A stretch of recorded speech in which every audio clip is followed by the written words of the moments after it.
Donc, dans le cadre du programme Éco-Antibio 2017, 3 documents ont été établis autour des bâtiments d'élevage, principalement dans une optique de mettre en avant les mesures préventives pour limiter la survenue de troubles de santé sur les animaux. Au travers de là, on voit bien qu'on est en train de mettre au centre de ces documents les éléments d'ordre préventif pour limiter à la fin l'usage des antibiotiques. Donc ces 3 documents portent chacun sur des animaux différents en stade physiologique ou en termes d'âge. Donc il y en a un qui concerne les veaux avec une approche sur la nurserie, un qui concerne les agneaux concernant donc la santé des agneaux de leur naissance jusqu'au sevrage, et un dernier sur les vaches laitières. Pour chacun de ces documents, ils sont décomposés, pour chacun d'entre eux, décomposés en 3 grandes parties.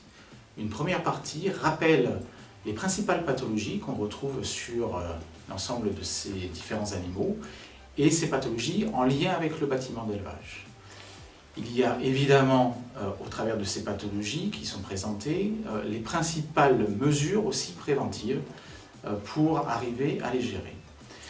La deuxième partie, dans chacun de ces documents, représente les besoins des animaux en fonction de leur stade physiologique. Alors des besoins en termes de surface, toujours en lien avec bien sûr le bâtiment, mais aussi des besoins en termes de volume, en termes de renouvellement d'air, en termes de température, en termes d'eau, de boisson. Toutes ces informations sont incluses dans ces 3 documents pour chacun des types d'animaux. La troisième partie concerne les éléments techniques, pratiques, de conception et d'entretien des bâtiments d'élevage avec une flopée d'illustrations, diagrammes, schémas, photos qui permettent réellement de se rendre compte comment les mettre en œuvre concrètement dans les bâtiments d'élevage et pour les éleveurs et les techniciens.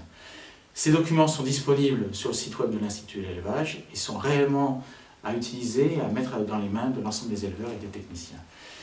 Le contenu a été élaboré par un certain nombre de partenaires ayant de l'expérience et des compétences et de l'expertise sur la santé des bâtiments d'élevage.